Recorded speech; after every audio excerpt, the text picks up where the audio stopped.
종종 이런 이야기를 듣습니다. 요즘은 존경할 사람이 없어요. 요즘은 사랑할 만한 사람이 없어요. 이런 이야기를 듣습니다. 근데 사실은 존경할 사람이 없는 게 아니라 존경할 마음이 없는 것이죠. 사랑할 사람이 없다라고 말을 하지만 사실은 사랑할 사람이 없는 게 아니고 사랑할 마음이 없기 때문이죠. 사랑할 능력과 사랑하고 싶은 마음이 준비되지 않은 사람들의 핑계인 것 같습니다. 사람들은 다 사랑하며 살고 싶어 합니다. 근데 그 사랑이 되는 듯 하다가도 잘 안 되어서 고민될 때가 있습니다. 어제 교사 모임을 가지면서 동영상으로 특강을 하나 듣게 되었습니다. 그 목사님의 결혼 생활 이야기를 잠시 이야기해 줬는데 신혼 초에 얼마나 아내를 사랑했는지 몰라요. 신혼 때가 되었을 때 사모님한테 하루에 3번씩 전화를 했답니다. 우리도 한번 확인해 볼까요? 자, 아내 되시는 성도님들 중에서 3번 전화 받으시는 분? 네, 한 분 계시군요. 뒤에서 아주 눈치를 주고 계셔서 그런 건 아니시겠죠. 네. 근데 이분이 오비 되면 5번씩 확인 전화를 하고 잘 있냐, 점심은 먹었냐, 간식은 먹었냐 그렇게 전화를 했다고 해요. 퇴근할 때가 되면 먹고 싶은 거 없어요? 그래서 물어보고는 김밥, 그러면 김밥에다가 목 맥힐까봐 음료수까지 해서 그렇게 사갖고 갔다고 합니다. 그런데 어떤 날은 악몽도 꿨다고 해요. 악몽 내용을 이렇게 이야기해 주더라고요. 악몽을 꿨는데 자다가 깨어보니까 옆에 다른 여자가 누워있더래요. 그 순간 그걸 보고는 어떤 생각을 했냐면 아내가 너무너무 고생을 해서 먼저 죽고 내가 그 아내 죽고 나서 세상가 들었구나. 이 마음이 들어가지고 얼마나 아내한테 미안하고 얼마나 그런 마음이 들었는지 그래서 막 괴로운 마음에 깨보니까 꿈이었대요. 그리고 그 꿈 깨고 나서 그 옆에 무릎 꿇고 앉아갖고 감사하다고 살려주셔서 감사하다고 이런 기도를 막 했다고 합니다. 그러던 그분이 결혼 8년 차가 되었을 때 이야기가 또 나옵니다. 3번 전화 안 했다고 합니다. 가끔씩 외부 집회를 가면 2박 3일 동안 지방에 가 있게 되는데 그때도 전화를 안 했다고 해요. 그래서 이제는 아내 쪽에서 목사님한테 이제 전화가 오는 겁니다. 그렇게 바뀌어져 버렸대요. 그리고 김밥은 어떻게 되었냐 하면 이제 안 사다 주니까 그 사모님이 김밥 먹고 싶다고 전화를 했대요. 그럼 목사님이 이렇게 이야기해 줬다고 합니다. 사람이 어떻게 먹고 싶은 거 다 먹고 사나? 그렇게 이야기했다고 합니다. 또 그때쯤 돼서 또 꿈을 꿨는데 너무 좋은 꿈을 꿨대요. 깨보니까 옆에 다른 여자가 누워있더래요. 신혼 초에는 그게 악몽이었는데 결혼 8년 차쯤 되니까 그게 너무 감사하더라는 겁니다.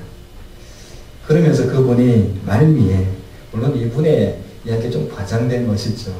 물론 그렇다고도 말씀을 하셨습니다. 그러면서 그 말미에 뭐라고 이야기를 하느냐 하면 하나님을 향한 사랑도 이웃에 대한 사랑도 혹시 이와 같지 않습니까? 라는 그런 질문을 던졌습니다. 혹시 정말 그런 하나님을 향한 또 이웃을 향한 사랑들이 그냥 그렇게 되어버려 그렇게 살아가고 있지 않느냐라는 질문을 던졌던 것인데 사랑이 불붙듯하게 이렇게 일어나다가 어느 날 이런 이야기를 합니다. 나도 한때 다 그런 사랑하며 살았다. 그런 정도 나도 다 하고 살았다. 그러면서 자기 자신의 마음속에는 너무나 사랑이 없는 냉랭한 그런 마음이 되어버리고 있지 않는가라는 것입니다. 왜 그렇게 되었을까요? 왜 그렇게 되었을까요? 아내에 대한 사랑, 남편에 대한 사랑, 부모님에 대한 사랑, 자녀들에 대한 사랑, 그토록 나를 사랑해 주신 주님에 대한 그 사랑들이 왜 그렇게 지속되지 못하게 되었을까요? 5조 원 가까운 돈을 빚진 사람이 있었습니다. 그 사람이 어느 날 그 5조 원 가까운 돈을 탕감받게 됩니다. 너무 좋았던 것이죠. 근데 이 사람이 어느 날 자신한테 한 1,000만 원 정도 빚진 사람이 있었는데 그 사람 빚 안 갚는다고 그 사람 데려다가 감옥에 이렇게 넣어버립니다. 이 5조 원 가까이 용서를 받았으면, 탕감을 받았으면 한 돈 1,000만 원 정도야 탕감해 주지 않겠습니까? 그런데 성경에 보니까요, 그렇지 않았다라고 말씀을 하고 있습니다. 근데 이 말씀을 좀 더 생각을 해보게 되면 1만 달란트, 현재 돈으로 하면 한 5조 원 가까이 된다고 합니다. 개인적으로 어떻게 탕감받거나 탕감해 줄 수 있는, 탕감할 수 있는 그런 금액이 아니죠. 빚을 갚을 수 있는 능력이 안 됩니다. 5조 원이 얼마나 되는지는 저는 상상이 안 되는 금액인데, 근데 그런 돈을 탕감받은 그 다음날 만약에 100데나리온 빚진 사람을 만났다면 어떻게 되었을까요? 내가 5조 원을 탕감받았는데 가다가 나한테 1,000만 원 빚진 사람 만났어요. 그럼 어떤 마음 들까요? 내가 5조 원이나 탕감받았다니까요. 그러니까 나한테 1,000만 원 정도 빚진 사람은 아무것도 아니잖아요. 만약 이 사람이 그 다음날, 탕감받은 그 다음날 100데나리온 빚진 사람 만났으면 그 다음날 바로 이렇게 이야기했을 것입니다. 나도 어제 탕감받았어요. 나도 어제 엄청난 돈 탕감받았는데요. 당신이 나한테 빚진 건 아무것도 아니에요. 그냥 다 없는 걸로 합시다. 이렇게 했지 않겠습니까?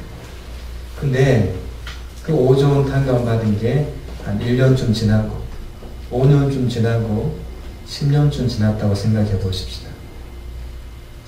어느 날 돈이 아쉬워졌어요. 갑자기 빚쟁이들이 독촉을 하기 시작을 했는데 한 20년쯤 지나서 빚이 많이 늘어났어요. 그러다가 이제 이 1,000만 원 빚진 사람 만났습니다. 자, 그때는 어떻게 되었을까요? 자신의 현실적인 문제에 급급해서 지금 당신에게 빚을 진 사람, 그 사람을 용서하지 못하는 것이죠. 이와 같은 이야기가 성경에 나옵니다. 처음에는 하나님의 은혜를 너무 받고 그것이 너무나 커서 정말 내가 주님을 위해서 살아야지, 주님의 뜻대로 살아야지, 그렇게 하면서 하루하루 지나다가 어느 날 보니까 그 구원받았다는 사실은 알고 있는데 그 구원의 은혜가 내 속에서 사라져 버리고 마는 것이죠. 구원을 받았다는 것, 내가 죄를 탕감받았다는 것, 그거는 아는데 그 은혜가 내 가슴 속에 와닿지 않는 것입니다. 그 은혜가 너무 희미해져 버리고 메말라 있는 자신이 보이고 모든 관계들을 보니 아무런 사랑 없는 그런 사막과 같은 그런 관계들이 되어져 있습니다. 그 사람의 문제인 줄 알았는데 돌아보니까 내 안에 사랑이 없는 것입니다. 성도 여러분, 여러분들이 하나님의 은혜를 받은 지 얼마나 지났습니까? 혹시 한 5년쯤 지났습니까? 그 은혜를 지금도 유지하고 계십니까? 그 사랑받은 그 은혜가 지금도 유지되고 있습니까? 아니면 그 사랑이 고갈되어 있습니다. 여러분, 우리가 신앙생활 한 지 10년, 20년, 30년 되신 분들이 계시잖아요. 여러분 안에는 그 하나님의 은혜가 지금도 계속되고 있습니다. 나를 구원해 주시고 죄 용서해 주신 그 하나님의 크신 사랑이 여전히 내게도 계속되고 있습니다. 그래서 누군가 연약한 사람 봤을 때 그냥 하나님의 사랑이 전해지고 들려지고 보여지고, 아니 그냥 사람의 도의적인 것을 떠나서 나는 할 수 없는데 내게 주어진 그 사랑, 그 은혜가 너무 커서 나도 모르게 저절로 되어지는 그런 사랑 말이죠. 인위적으로 이렇게 짜내어서 서말지소 그 쇠속 큰 솥에다가 누룽지 푹푹 긁어서 주는 그런 거 말고 정말 하나님의 사랑이 내 안에 흘러 넘쳐서 나누어지는 그런 하나님의 은혜와 사랑이 지금도 계속되고 있는지, 왜 시간이 지나면서 우리는 그런 사랑이 고갈되어 버릴까요?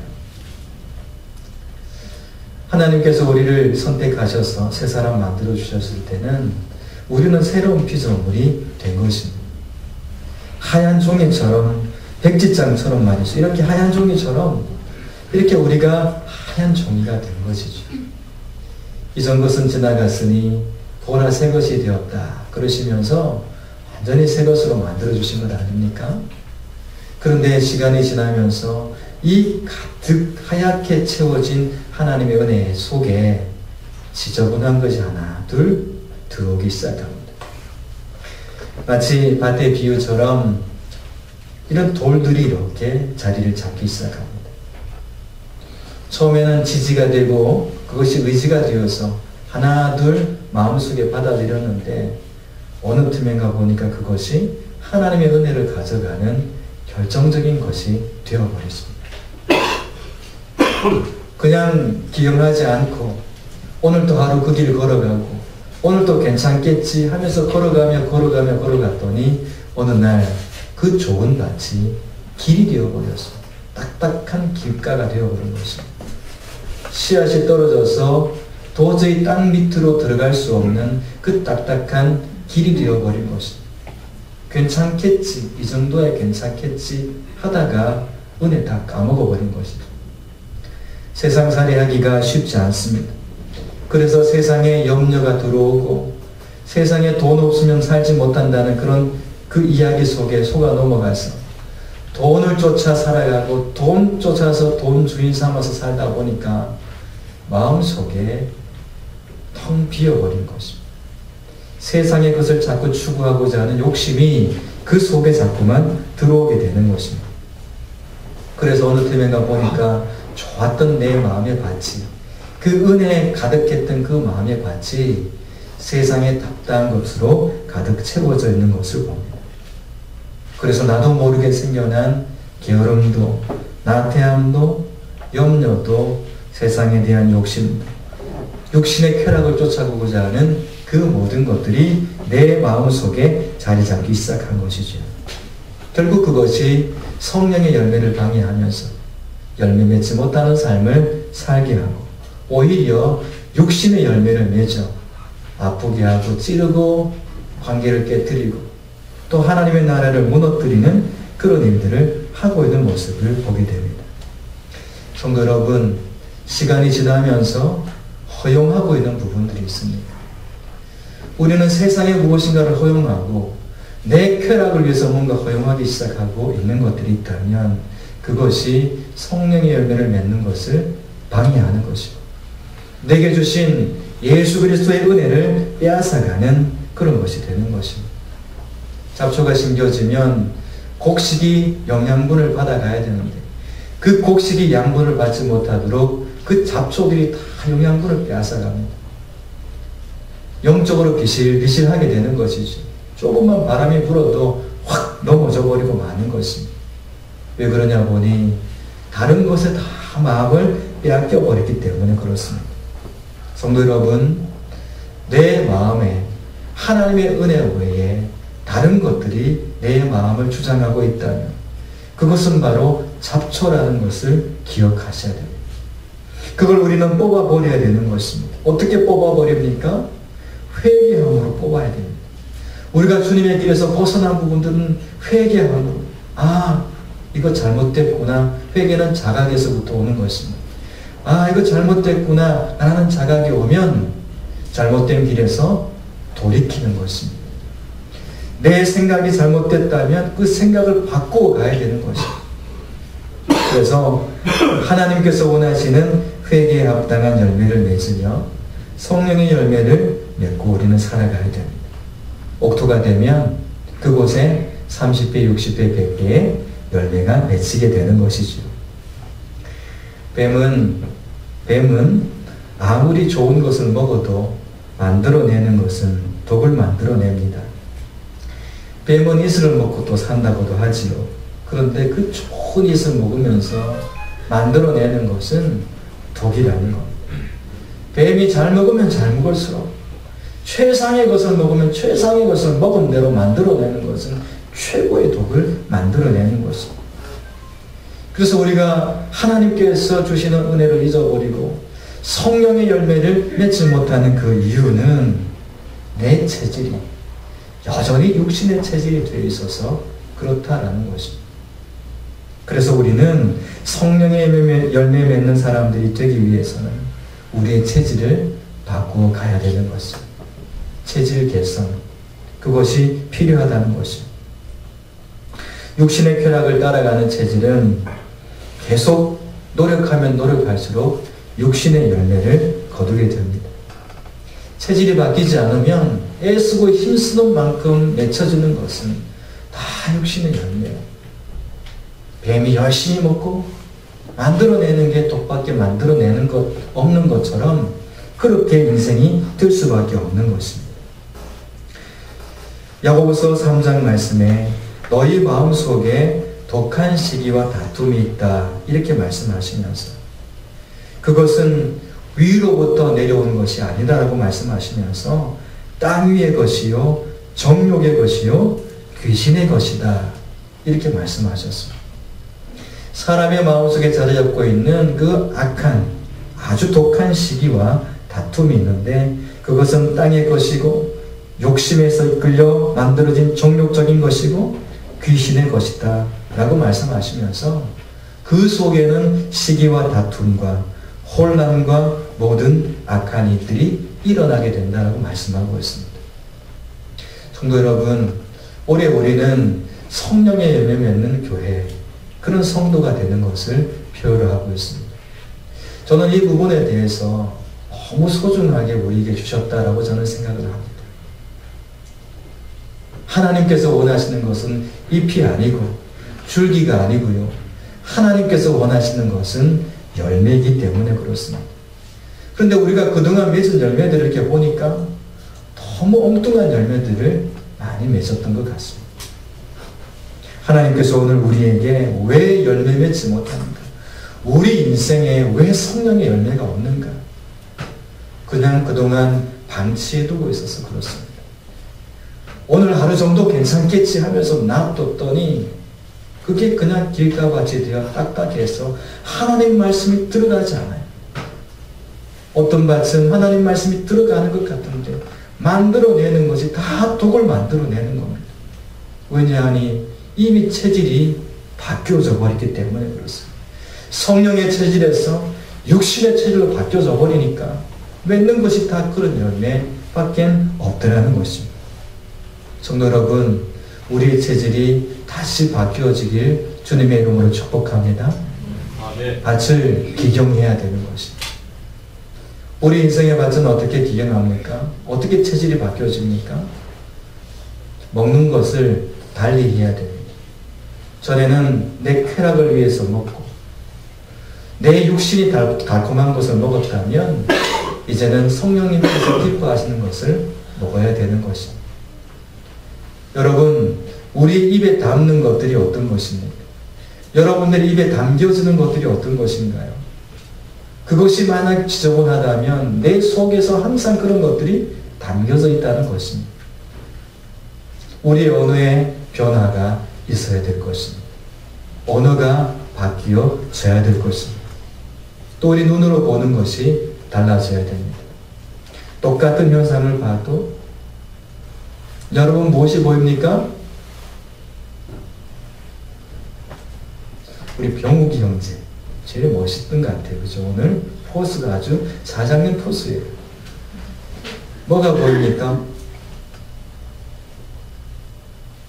뭐가 보이죠? 와, 그렇죠. 수건이 보인다 그랬습니다. 여러분은 무엇이 보이십니까? 혹시 얼굴 그런 분 계십니까? 여러분, 제 얼굴을 보고 계시다가 이걸 들면서 뭐가 보입니까? 그랬더니 다들 수건을 주목했어요. 똑같은 앞을 봐도요, 어디에 주목하느냐에 따라서 관점이 달라집니다. 똑같은 사건을 바라봐도요, 해석이 달라집니다. 오늘 우리가 가져야 되는 시각 교정이 필요합니다. 똑같은 사실 앞에서 본질을 찾아낼 수 있는 그런 지혜를 우리는 얻어야 되는 것입니다. 여러분, 우리가 보는 것 달라지길 바랍니다. 우리의 이 시각으로 보는 것도 달라져야 됩니다. 정말 달라져야 됩니다. 우리의 귀로 듣는 것 바꾸셔야 됩니다. 여러분, 귀로 듣는 것 바꾸셔야 됩니다.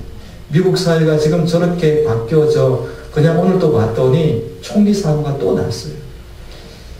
복음으로 시작했던 저 나라가 왜 저렇게 지금 타락해 가고 있을까요? 근데 너무 타락하는 것을 보면서 요즘은 그렇게 이야기하고 있더군요. 그것이 지금 현재 문화라 그래요, 문화. 무슨 죄악의 문화입니까, 여러분? 무슨 동성애가 문화입니까, 여러분? 고쳐야 되는 거고, 바꿔야 되는 거고, 그 영혼들을 사랑해서 주님 품으로 인도해서 잘못된 방향에서 돌이키도록 도와줘야 되지. 근데 그게 무슨 문화라고 이야기합니까? 각 세대마다 그것 때문에 하나님의 심판이, 유황불의 심판이 임했는데요. 소돔과 고모라 그랬죠. 로마가 그랬죠. 그 퇴폐한 그런 성적인 문화를 하나님께서 그냥 두지 않으셨단 말입니다. 왜 그 나라가 그렇게 되어져 가는지 아십니까? 허용했기 때문에 그렇습니다. 눈으로 보는 것, 귀로 듣는 것, 그것이 내 생각 속에, 마음 속에 담겨지면서 그것이 내 삶이 되어버리고, 이제는 아무리 좋은 걸 먹어도 뱀처럼 독밖에 만들어낼 수 없는 그런 마음의 토양이 되어버렸기 때문에 그렇게 된 것입니다. 성도 여러분, 오늘 우리는 성령의 열매를 맺는 백성들이 되어야 합니다. 우리의 체질이 바뀌어지기 위해서 눈으로, 귀로, 머리로 생각에 담는 것들이 변화되어져야 될 것입니다. 여러분, 오늘 약속 한 가지 해주셔야 될 것이 있습니다.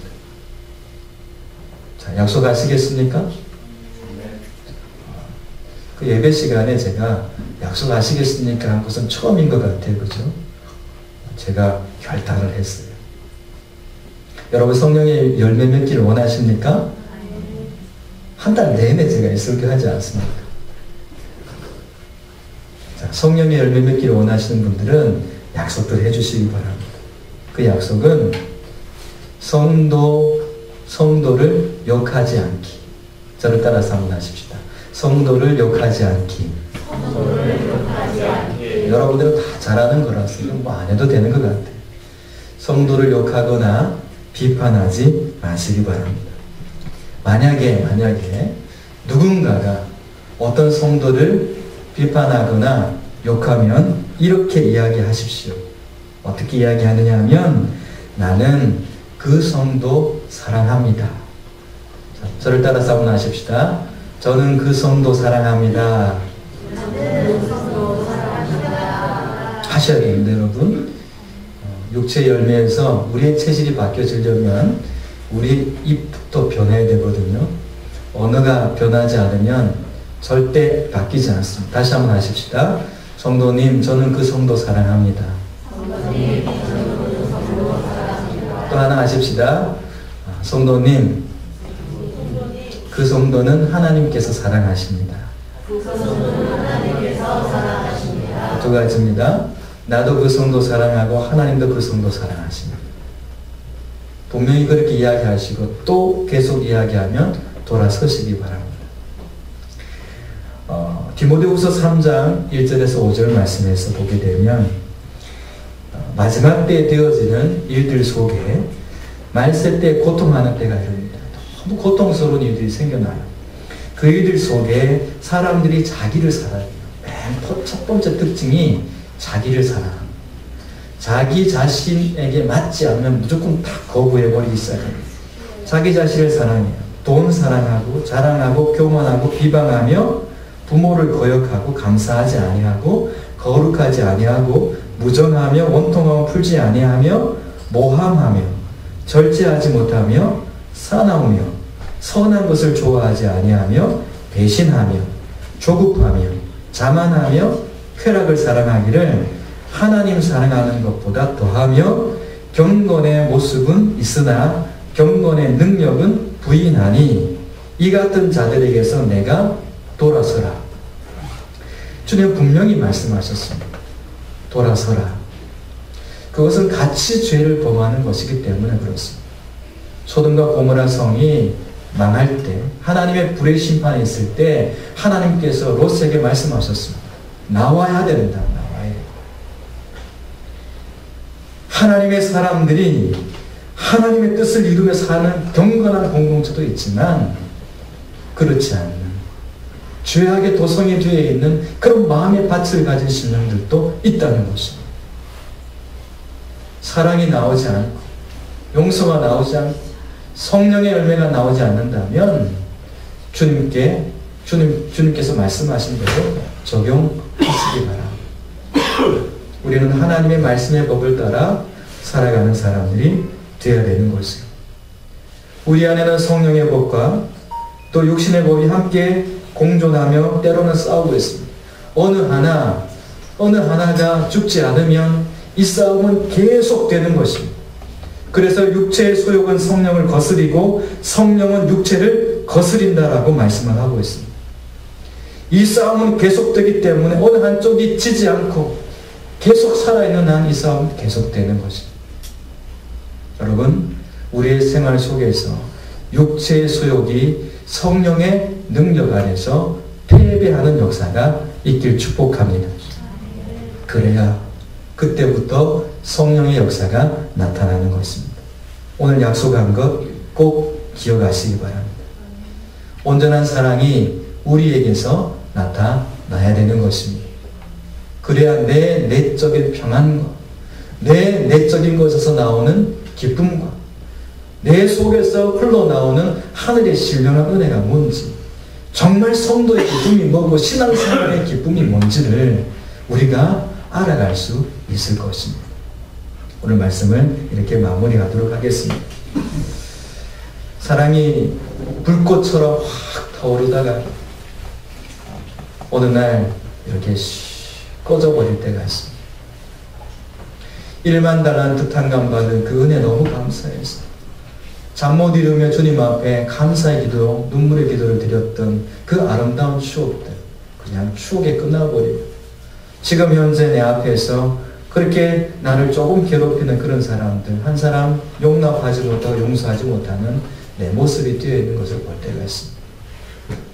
과거에는 누가 나에게 이렇게 손을 한 대 때리면 아이고 그 사람이 뭐 잘못했나, 그 사람 손이 실수했겠네, 이렇게 하면서 은혜로 받아 넘기던 사람이 한 대 맞으면 서너 대 올라가는 그런 사람이 되어버렸어요. 독이 나오는 사람이 되어버린 것입니다. 왜 그런가 봤더니 그냥 방치해서 그렇습니다. 내 삶의 밭을, 내 인생의 밭을 괜찮지 하면서 방치해버린 것입니다. 세상의 쾌락 쫓아가다가 성령의 뜻을 잃어버리면서 방치해버리니까 그 좋은 밭에 엉겅퀴가 자라나고 잡초가 자라나면서 다 빼앗겨버린 삶을 살아가게 되었습니다. 오늘 주님께서 우리에게 도전하고 계신 것 같습니다. 이제는 바꾸어야 된다. 그래야 성령의 사람으로 살 수 있다라고 말씀하고 있습니다. 성도 여러분, 올해 작심하셔야 됩니다. 그리고 내가 정말 하나님께서 기뻐하시는 성령의 열매를 맺는 그런 하나님의 사람들이 되기를 그렇게 기도하며, 그것이 우리의 올해의 교회의 기도의 제목이고 우리 성도들의 기도 제목이 되어서 함께 열매 맺으며 기뻐하는 그런 삶들이 계속 되어지기를 주님의 이름으로 축복합니다. 하나님 아버지 감사합니다.